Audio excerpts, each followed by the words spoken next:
Bonjour François Asselineau, quelle est votre analyse du premier tour des élections régionales? Eh bien d'abord bonjour à toutes et à tous. Nous sommes aujourd'hui le 8 décembre 2015, donc 2 jours après la tenue du premier tour des élections régionales. Les enseignements de ce premier tour se situent à la fois au niveau de la scène politique nationale et aussi bien entendu au niveau de notre mouvement. S'agissant de la scène politique nationale, on a entendu comme d'habitude les cris d'orfraie sur la poussée du Front national. Il y a quand même quelque chose qui devrait mettre un petit peu la puce à l'oreille des auditeurs, des téléspectateurs, c'est que à chaque élection carillonnée, on entend des gens venir prendre des mines effarées sur la percée du Front national. Ça va faire un demi-siècle qu'on entend parler de la percée du Front national. Et qu'est-ce qu'il en est exactement? Exactement, il en est que le Front national n'a fait aucune percée. En tout cas, en termes d'électeurs inscrits. Et même en nombre de votants d'ailleurs. Je rappelle que lors des élections, de l'élection présidentielle de 2012, Madame Le Pen avait fait quelque chose comme 6 400 000 suffrages au premier tour. Là, cette fois-ci, le Front national a fait 6 millions de suffrages. Il a donc perdu 400 000 voix par rapport au premier tour de l'élection présidentielle de 2012. Alors il est vrai, ce n'était pas exactement le même périmètre, puisque cette fois-ci, il n'y avait pas la Polynésie française, la Nouvelle-Calédonie, Mayotte et Saint-Pierre-et-Miquelon dans le périmètre des élections. Il est vrai également que cette fois-ci, le Front national ne se présentait pas en Martinique ni en Guyane. Mais enfin, il n'en demeure pas moins que tout ça veut dire quoi? Ça veut dire qu'en gros, le Front national est à son étiage maximum. En gros, il n'a pas gagné, il a perdu sans doute un petit peu de voix par rapport au premier tour de l'élection présidentielle de 2012. Alors, ceci se confirme d'ailleurs si on regarde les résultats. Le soir même, qu'est-ce qu'on n'a pas entendu? Que le Front national avait dépassé les 30%, que ci, que ça. En réalité, le Front national a fait 27,7% des votants, ce qui est beaucoup, ce qui est objectivement, on aimerait avoir la même chose, bien entendu. 27,7% des votants, c'est beaucoup. Mais ça ne fait quand même que 13,3% des inscrits, puisqu'il y a eu, ne l'oublions pas, 52% de nos compatriotes qui soit se sont abstenus, soit sont allés déposer un bulletin blanc ou un bulletin nul dans l'urne. En d'autres termes, le premier parti de France, plus que jamais, c'est les abstentionnistes et les gens qui refusent d'aller voter pour les candidats qui leur sont présentés dans les médias. Voilà la réalité de la situation. Le Front national, donc, a fait 27,7% des votants, mais avec 52% d'abstention blancs et nuls, ce qui fait que le Front national a réalisé 13,3% des inscrits. 13,3% des inscrits, les gens qui ont la gentillesse de m'écouter depuis maintenant plusieurs années savent que c'est en dessous du plafond de verre de 14% des inscrits que tous les sociologues et politologues ont diagnostiqué pour le Front national depuis des années et des années. En d'autres termes, c'est encore raté. Le Front national, encore une fois, n'a pas atteint son plafond de verre. Alors ça, c'est extrêmement important parce que c'est la confirmation des analyses de l'UPR. Le Front national est incapable de dépasser et d'atteindre même les 14% des inscrits. Ça n'est pourtant pas faute que les médias lui aient servi la soupe. Ces jours-ci, là, je voyais aujourd'hui, il y a des revues spécialisées dans les médias qui ont fait ressortir quelles étaient les 10 personnes qui avaient été le plus médiatisées au cours de cette campagne. Et en un, c'est Madame Le Pen qui arrive, mais 2 fois devant ou 3 fois devant ses successeurs. Parmi les successeurs, parmi les 10 premiers, il y a M. Bartolone, il y a M. Dupont-Aignan, etc., etc. Donc Madame Le Pen, on ne sait plus comment faire. On se demande, les médias, je pense, sont devant un dilemme. Je pense qu'ils ne savent plus comment faire, sauf, ce qui d'ailleurs est presque en bien parti pour, sauf à couper le sifflet à toute autre personne que Madame Le Pen, M. Philippot et Madame Marion Maréchal Le Pen, qui devraient monopoliser 24 heures sur 24 tous les médias du pays. Peut-être à ce moment-là que le Front national grappillerait encore 0,1 ou 0,2% des inscrits. Bon, je plaisante, bien entendu. Ça veut dire quoi? Ça veut dire que ça va. Le Front national, il a fait le plein. Il y a 86% des Français qui préféreraient se faire couper les 2 mains plutôt que d'aller mettre un bulletin dans l'urne pour le Front national. Voilà la situation que je dis depuis 8 ans et demi que j'ai créé l'UPR et qui, encore une fois, est confirmé. Alors il est vrai que les électeurs ont le sentiment du contraire, parce que tous les médias qui ne cessent que de propulser le Front National sur la scène, ensuite font le service après-vente et leur font croire que le Front National a connu une flambée encore extraordinaire. La réponse n'est pas là. La réponse, c'est que, effectivement, le Front National a fait de très bons scores, notamment dans 3 ou 4 régions. Mais parce qu'on a par ailleurs une montée de l'abstention. Et c'est les gens qui votaient normalement pour l'UMP, devenus les Républicains, ou pour le Parti Socialiste, et qui ne veulent plus aller voter. Donc c'est ce qui fait cet effet d'optique où on a l'impression que le Front National apparaît comme le grand vainqueur. Ça n'est pas le grand vainqueur. Si on prend la totalité des listes de droite, ou se rapprochant de la droite, on arrive à 31,2% des votants. Et si l'on prend la totalité des listes de gauche, on arrive à 36% des votants. De telle sorte que, en réalité, nous sommes dans l'entre-deux tours. Je vais peut-être être démenti dimanche prochain, mais je ne le pense pas. Je pense que le Front National ne représente pas du tout la première force politique du pays. C'est la troisième force, avec 27,7% des votants et 13,3% des inscrits. La deuxième force, c'est la nébuleuse autour des Républicains, à peu près 31%, 31-32% des inscrits, un petit tiers.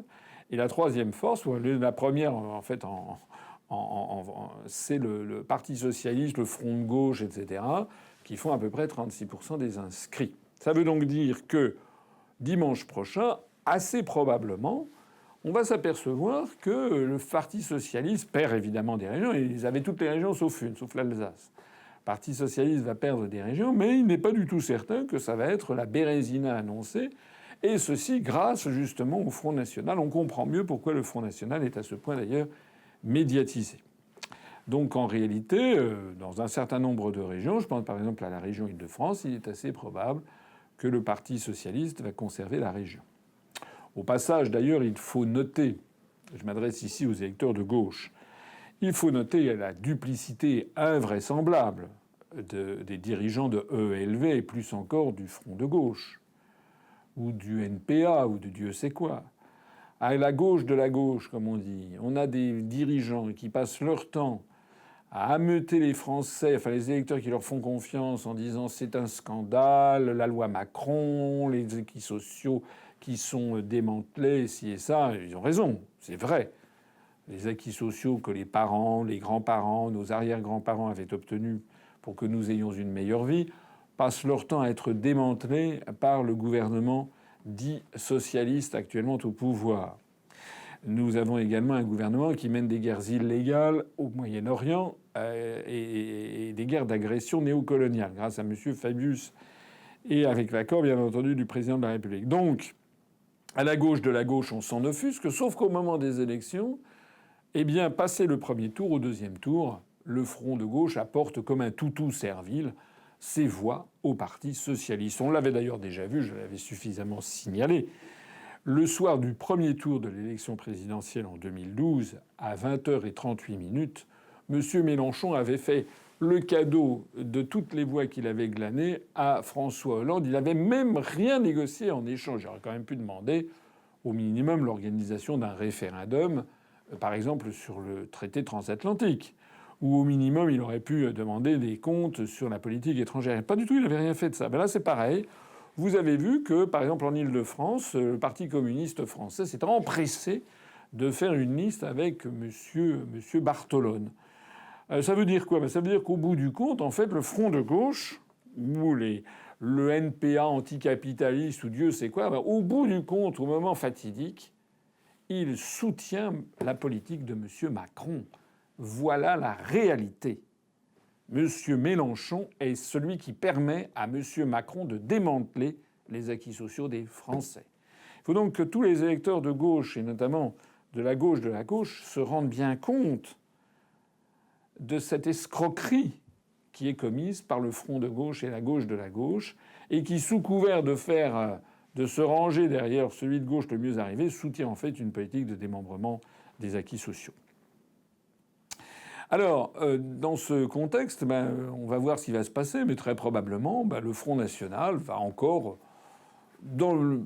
peut-être va-t-il obtenir une région ou deux, je ne sais pas. Peut-être le Nord-Pas-de-Calais, Picardie avec Madame Le Pen, ou peut-être la région PACA avec sa nièce.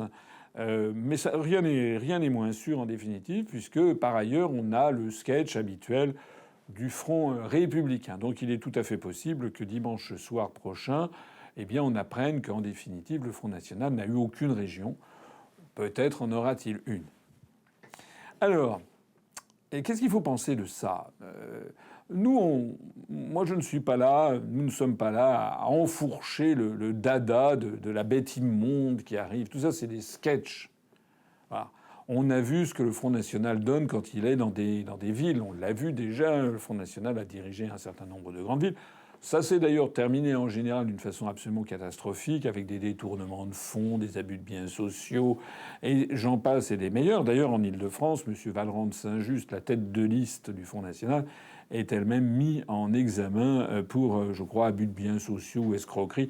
Je ne me rappelle plus parce que le numéro 3 est également inculpé des mêmes forfaits. Mais nous, on ne va pas enfourcher le dada de la bête immonde qui arrive. Pourquoi ? Parce que tout ça, ça s'entend comme larrons en foire. N'oublions pas qu'à chaque élection au deuxième tour, le Front national fait des appels du pied à l'UMP pour essayer d'avoir des alliances.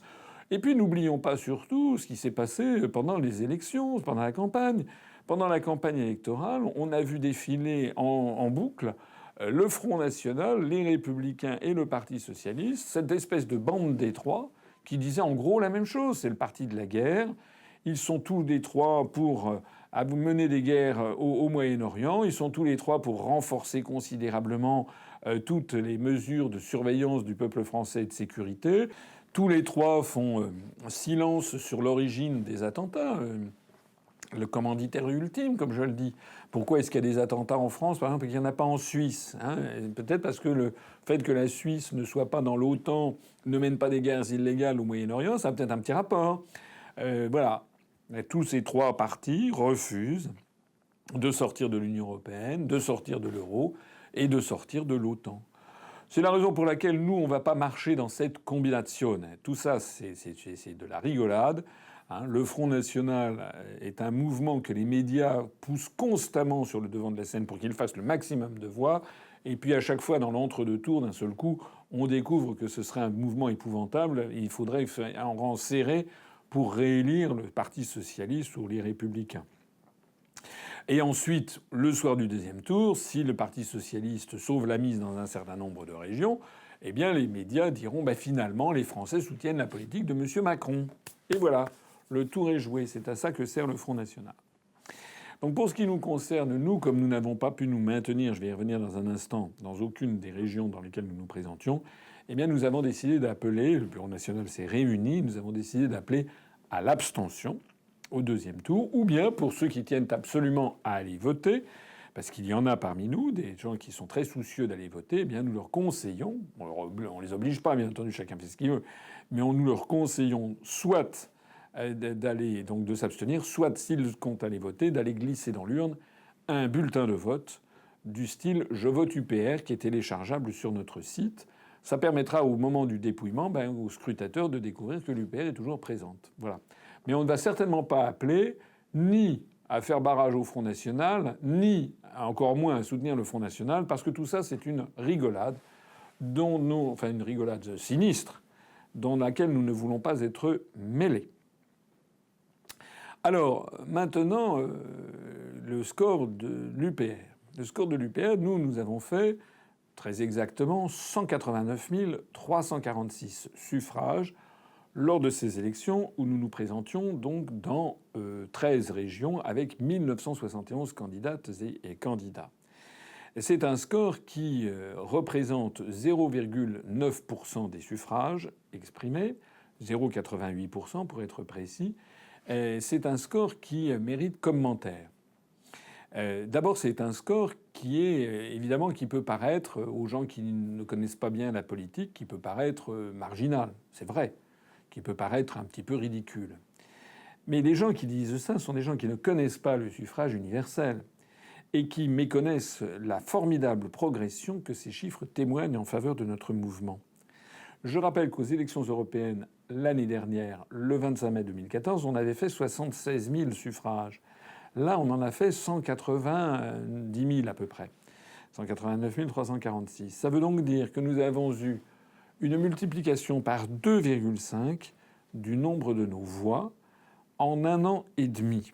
C'est tout à fait considérable. Ça représente donc une augmentation de mémoire de plus 146%. C'est la plus forte augmentation du nombre de voix obtenues par un parti politique à l'occasion de ces élections. Alors certains diront c'est normal que vous fassiez un fort pourcentage puisque vous partez d'un petit nombre. Ce n'est pas un si petit nombre que ça, 76 000 suffrages obtenus aux européennes. Je rappelle qu'on avait fait plus que le NPA de M. Besancenot. Mais passer de 76 000 à 190 000, eh bien, il faut le faire. Il faut le faire. Nous l'avons fait et beaucoup d'autres ne l'ont pas fait. Si c'était si facile que ça, eh bien, on ne se rendrait pas compte, enfin, on ne comprendrait pas ce qui vient de se passer avec, par exemple, Nous Citoyens ou Nouvelle Donne. Ces deux partis politiques qui avaient été lancés, rappelez-vous, à la fin de 2013, comme des savonnettes, comme une espèce de produit marketing. Nous Citoyens, c'était le parti qui avait été créé par M. Denis Père, un milliardaire. À peine d'ailleurs avait-il créé son mouvement politique qu'aussitôt il était reçu sur les plus grandes chaînes de télévision françaises. Il avait eu droit, c'est incroyable mais c'est comme ça, il avait eu droit moins d'une semaine après avoir créé son mouvement, il avait eu droit à des paroles et des actes.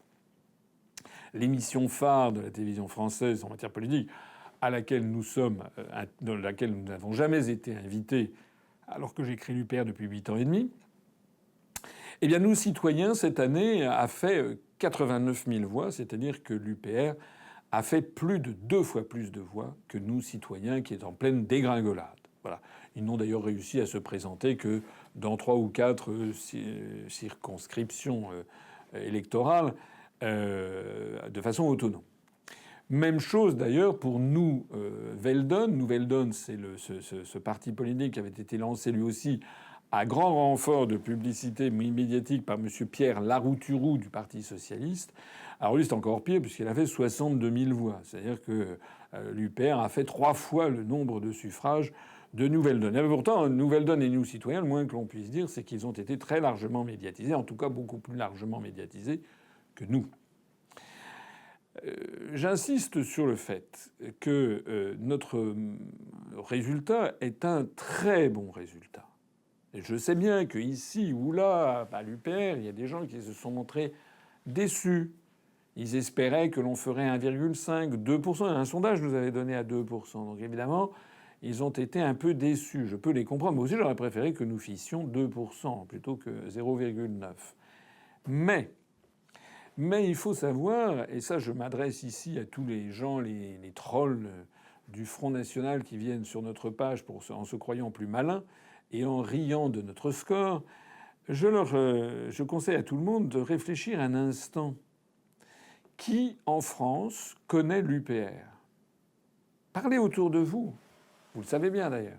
Vous parlez à vos collègues de travail, vos amis, votre famille, vos voisins de palier, etc., les marchands, les commerçants, vous découvrirez que le pourcentage de Français qui connaissent l'UPR est très très faible encore.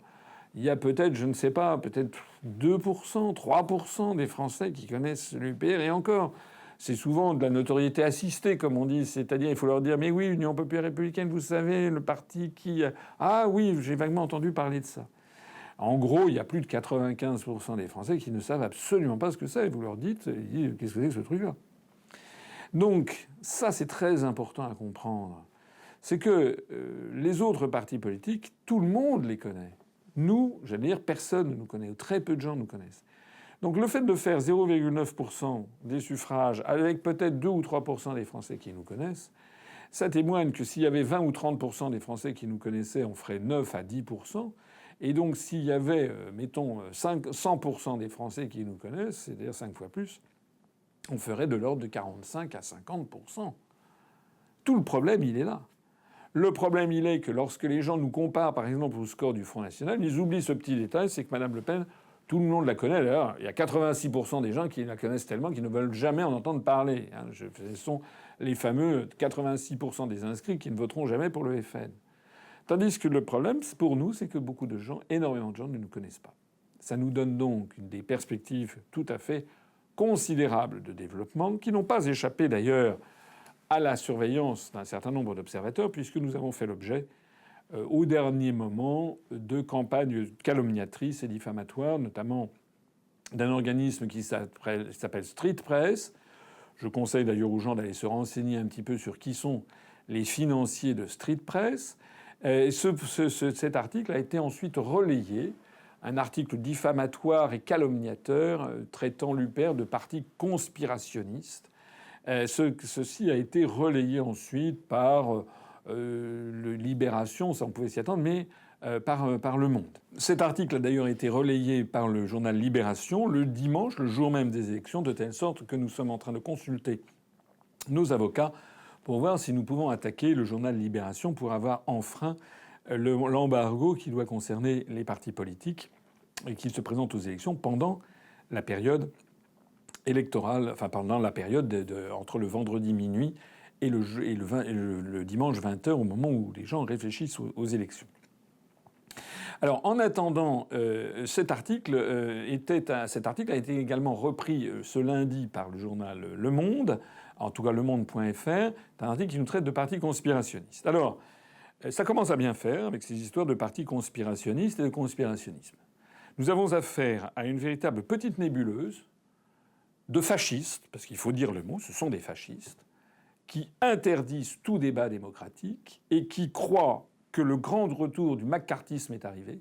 Et ils pensent qu'ils vont empêcher les Français de réfléchir sainement en les traitant de conspirationnistes. Alors c'est une petite nébuleuse où vous avez le Conspiracy Watch, un observatoire de la conspirationnisme, avec un certain monsieur Rudi Reichstadt qui a l'air de très très bien me connaître. Je conseille à tous les téléspectateurs d'aller voir qui est derrière monsieur Rudi Reichstadt et ses accointances avec notamment les Femen et avec monsieur Bernard-Henri Lévy. Il y a également la petite nébuleuse avec madame Ornella Guillet. Et puis il y a la nébuleuse Street Press. Voilà. Alors ça, maintenant nous les avons dans le collimateur, nous n'allons pas les rater.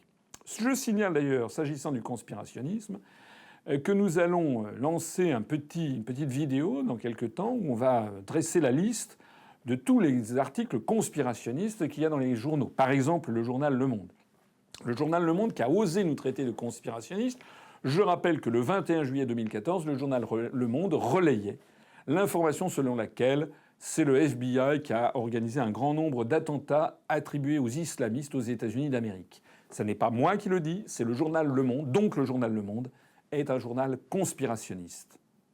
C'est le journal Le Monde également qui a relayé l'information donnée directement d'ailleurs par madame Hillary Clinton que les États-Unis ont financé Al-Qaïda et que la CIA a financé Al-Qaïda. Ce n'est pas moi qui le dis, c'est le journal Le Monde qui donc est un journal conspirationniste. Ce n'est pas moi qui le dis, c'est également le journal Le Monde qui a dressé le bilan du voyage de madame Le Pen début 2012 aux États-Unis, où il y avait un article qui était intitulé « Madame Le Pen rencontre un mystérieux interlocuteur aux États-Unis ». Alors ça, si c'est pas du conspirationnisme, c'est quoi ? Le journal Le Monde est un journal conspirationniste. Et en plus de ça, un journal maccarthiste et fasciste, puisque ce journal ne s'est jamais intéressé une seule fois depuis 8 ans et demi au fond des analyses que nous faisons. Il y a d'ailleurs quelque chose que je voudrais dire à cet égard. Je m'adresse ici à tous les Ornella Guillet. Ornella Guillet, vous savez, c'est cette créature qui est invitée à l'ambassade des États-Unis d'Amérique pour y donner des cours à des journalistes de passage à Paris. Voilà qui est cette nébuleuse des antifas, n'est-ce pas ? Madame Ornella Guillet et les antifas, d'ailleurs, qui ne disent jamais rien sur les liens qu'il y a du gouvernement français avec le gouvernement de Kiev, en Ukraine, où siègent des néo-nazis. Madame Ornella Guillet et les antifas de pacotille, c'est pas de pacotille, ce sont des gens qui travaillent pour compte d'autrui, bien entendu. Je crois savoir que Street Press est plus ou moins financé par l'Open Society de George Soros. Eh bien, derrière tout ça, nous avons des gens qui jamais ne trouvent un mot à redire sur le fait que la France, à l'Organisation des Nations Unies, se refuse à condamner la glorification des Waffen-SS et du nazisme. Voilà ce que sont les pseudo-antifas. Ce sont des gens qui sont des gardes-chiourmes du maccarthisme américain et qui prétendent interdire aux Français de se poser les bonnes questions. Eh bien, nous leur disons 5 lettres à ces gens-là et nous continuerons. Et d'ailleurs, nous sommes de plus en plus approuvés par les Français qui vont envoyer balader ces maccarthistes d'une autre époque. Donc ce qu'il faut bien comprendre, c'est que nous allons avoir bientôt, nous venons de franchir les 9 800 adhérents, nous allons bientôt avoir 10 000 adhérents. Nous avons eu 190 000 électeurs. Eh bien, le journal Le Monde, le rédacteur en chef du Monde.fr, par exemple, qui nous traite de conspirationnistes, il faut bien comprendre qu'en faisant ça, il crache au visage de 190 000 électeurs. Il considère que nous sommes des abrutis qui serions incapables de discernement. C'est absolument honteux. Il y a à l'UPR des gens de toutes les conditions, de toutes les origines, et qui ne sont pas plus bêtes que le rédacteur en chef du Monde.fr. Je dirais même qu'ils sont en tout cas beaucoup plus honnêtes et beaucoup plus intègres que lui, sans compter Mme Ornella-Guillet, qui est financée probablement par les États-Unis d'Amérique.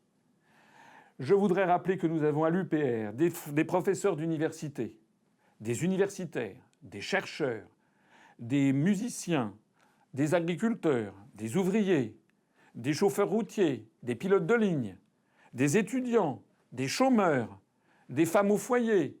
Nous avons également des psychologues, des médecins, des psychanalystes, des docteurs, des écrivains, des auteurs de théâtre, des informaticiens. Nous avons la population française dans sa complétude. Et les gens qui viennent à l'UPR le viennent parce qu'ils ont réfléchi. La véritable honte des campagnes de dénigrement et de diffamation qui sont lancées contre nous, c'est qu'ils veulent faire croire l'inverse exact de ce que nous sommes. Ils veulent absolument faire croire que nous serions un mouvement d'extrême droite. C'est le contraire exact qui est vrai. Nous sommes un mouvement le plus républicain qui soit. J'ai déjà eu l'occasion d'exprimer. S'il y a bien quelqu'un d'extrême droite en ce moment en France, c'est le gouvernement français actuel. Le gouvernement français actuel qui remet en cause tous les acquis sociaux des travailleurs. Le gouvernement français actuel et qui donne tout le pouvoir à une oligarchie financière et aux banques. C'est le gouvernement français actuel qui piétine le droit international et qui se livre à des actes qui peuvent être qualifiés de crimes de guerre, crimes contre la paix, crimes économiques et peut-être même crimes contre l'humanité selon les 4 incriminations du tribunal de Nuremberg. Je rappelle aussi que le gouvernement français actuel refuse de condamner les Waffen-SS à l'Organisation des Nations Unies et soutient un régime comme le régime de Kiev qui est dans la main, en tout cas qui a passé des alliances avec les mouvements néo-nazis Svoboda et Pravi Sector. Donc s'il y a actuellement en France une grande force d'extrême droite, eh bien c'est le gouvernement français actuel que soutient d'ailleurs le journal Le Monde. En revanche, les gens qui sont venus chez nous sont des gens qui sont de tous les horizons. D'ailleurs, avec sans doute une petite majorité maintenant de gens venus de gauche et d'extrême gauche, qui sont des gens qui réfléchissent, qui ne se laissent pas intimider par les oukases et par les excommunications scandaleuses de toutes ces officines financées par outre-Atlantique. Ce n'est pas moi d'ailleurs qui l'ai dit. Je rappelle que M. Gilles Ménage, directeur de cabinet du président de la République François Mitterrand, avait dit que M. Edoui Plenel, qui maintenant est à la tête de Mediapart, que M. Edoui Plenel était un agent de la CIA. Il a dit ça dans un prétoire de la République. D'ailleurs, si on parle de conspirationnisme, qu'est-ce qu'il faut penser des déclarations de François Mitterrand lorsqu'il a dit, c'est le dernier Mitterrand de Georges-Marc Benamou, lorsque François Mitterrand a dit « La France est en guerre, les Français ne le savent pas, la France est en guerre avec l'Amérique, les Américains veulent un pouvoir sans partage sur le monde. » Alors, monsieur le rédacteur en chef du Monde.fr, monsieur Mitterrand était-il conspirationniste ?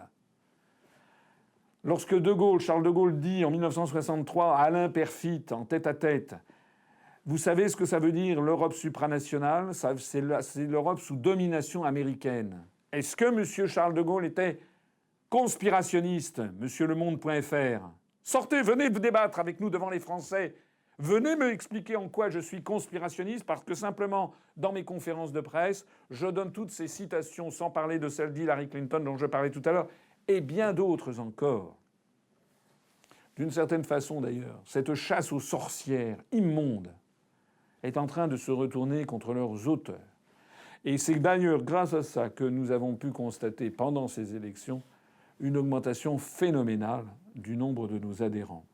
Je tiens d'ailleurs, et je terminerai par ceci, à remercier tous nos adhérents, tous nos sympathisants et tous nos électeurs. Ça fait quand même 190 000 personnes. Bientôt d'ailleurs, je rappelle d'ailleurs au passage que 190 000 personnes, c'est 3 fois plus que le tirage du torchon qui est Libération. Donc ça prouve que les Français ont du bon sens. Et d'ailleurs, encore une élection et nous aurons plus d'électeurs que le tirage de cet autre torchon qui est le journal Le Monde. Voilà. Donc nous sommes fondés sur le peuple français qui réagit parfaitement bien. Je tiens à les en remercier de l'effort considérable qui a été fait par nos adhérents, nos sympathisants. Je voudrais citer une anecdote parmi bien d'autres. Nous sommes le seul mouvement politique présent dans 13 régions qui avons collé toutes nos affiches sur les panneaux électoraux, je dis bien toutes, sans aucun recours à une société extérieure. Voilà la réalité. Nous avons un adhérent à Nice qui m'avait envoyé un SMS que j'ai trouvé charmant, qui m'expliquait qu'il y avait un jeune couple avec 2 enfants en bas âge, dont l'un dans une poussette, et puis sous la poussette, il y avait un pot de colle, et c'était le couple qui était à l'UPR, et qui collait les affiches de l'UPR sur les panneaux électoraux au moment même où Lutte ouvrière fait coller ses affiches par des sociétés comme tous les autres, bien entendu, puisque les autres, à part le soutien des médias, on se demande vraiment ce qu'ils ont. Ils n'ont pas de militants sur le terrain. Donc un très grand merci à toutes et à tous. Et je leur donne rendez-vous pour les échéances de 2017. Alors bien entendu que nous sommes encore petits. Je sais qu'il y a certaines impatiences qui se font jour. Il y a des gens qui disent « mais à ce rythme-là, on n'y arrivera pas. Dans 30 ans, on y sera encore. » Alors à ceux qui sont impatients, je dirais 2 choses. La première chose que je leur dirais, c'est de dire « mais qu'est-ce que vous voulez faire ?» Nous sommes entravés d'une façon honteuse par le système médiatique du pays. Pas au niveau des petites radios locales, des télévisions web qui ont fait très bien leur travail. Pas non plus d'ailleurs au niveau des journaux régionaux qui ont également bien fait leur travail, globalement. Pas toujours. Il y avait toujours des piques presque toujours des piques assez assassines, par principe. Mais quand même, on a eu accès aux journaux d'une façon tout à fait normale. En revanche, ce dont je parle, ce sont les très grands médias nationaux. L'Union populaire républicaine, depuis des mois, je ne parle même pas de la campagne, mais je parle aussi de la campagne, mais à la fois pendant la période de la campagne, mais aussi pendant les mois précédents, l'Union populaire républicaine a eu 0 heure, 0 minute, 0 seconde sur TF1, France 2, Arte, France 5, BFM TV, France Inter, France Info, France Culture, RTL, RMC, Europe 1, Radio Classique et Sud Radio. Fermez le banc. Depuis 1 an, ce à quoi nous avons eu droit, j'ai eu droit à 6 minutes 50 secondes sur iTélé à 12h15, une seule fois, un jour de semaine, et environ 5 minutes sur LCI à 17h, à quelques heures de la fermeture de la campagne vendredi dernier, une seule fois. Voilà la réalité de la situation en France. Ajoutons-y que il n'y a jamais eu le moindre article dans Le Figaro, Le Monde, L'Express, Le Point. C'est même encore mieux. Le Point a caché l'existence même de nos listes sur les listes interactives du Point.fr. Comme si nous n'existions pas. Nous n'avons jamais eu d'article dans Les Échos, dans La Tribune, dans Match, bien entendu, dans l'Humanité. En bref, eh bien, les Français qui ont voté pour nous sont des Français qui ont entendu parler de l'UPR uniquement par les réseaux sociaux, quasi uniquement par les réseaux sociaux, ou bien par le bouche à oreille, ou bien qui nous ont découvert au moment des élections européennes ou des élections départementales, et depuis lors avaient gardé la profession de foi ou le bulletin de vote et s'étaient renseignés. Je terminerai par cela. Nous avons donc fait 190 000 suffrages, c'est énorme, par rapport à notre échelle, c'est beaucoup. Ces 190 000 personnes qui ont voté UPR, elles l'ont fait en parfaite connaissance de cause. Nous ne nous adressons pas au cerveau reptilien des gens, nous ne manipulons pas les gens, nous leur parlons comme à des adultes. Les gens qui votent pour l'UPR, une fois qu'ils ont découvert l'UPR, eh bien ils ne vont pas chercher ensuite ailleurs. Nous avons un taux d'adhésion spontanée à notre mouvement lorsque les gens nous connaissent qui est très important. Et nous avons un taux de réadhésion à notre mouvement, les cotisations annuelles, nous avons un taux extraordinairement élevé, c'est-à-dire que pratiquement personne ne s'en va, sauf quelques très rarissimes exceptions ou des gens que nous avons exclus parce qu'ils ne respectaient pas la charte. Donc, il y a une espèce d'effet cliquet. Les gens qui viennent à l'UPR et qui votent pour l'UPR ne s'en vont plus, et au contraire, ils font venir d'autres personnes en plus. C'est la raison pour laquelle ne croyez pas dans les croissances linéaires. Nous sommes face à un mouvement de nature exponentielle, et l'avenir à court moyen terme, va être de plus en plus brillant et prometteur pour notre mouvement. J'en fais ici la prophétie, et comme le savent les auditeurs, en règle générale, je ne me trompe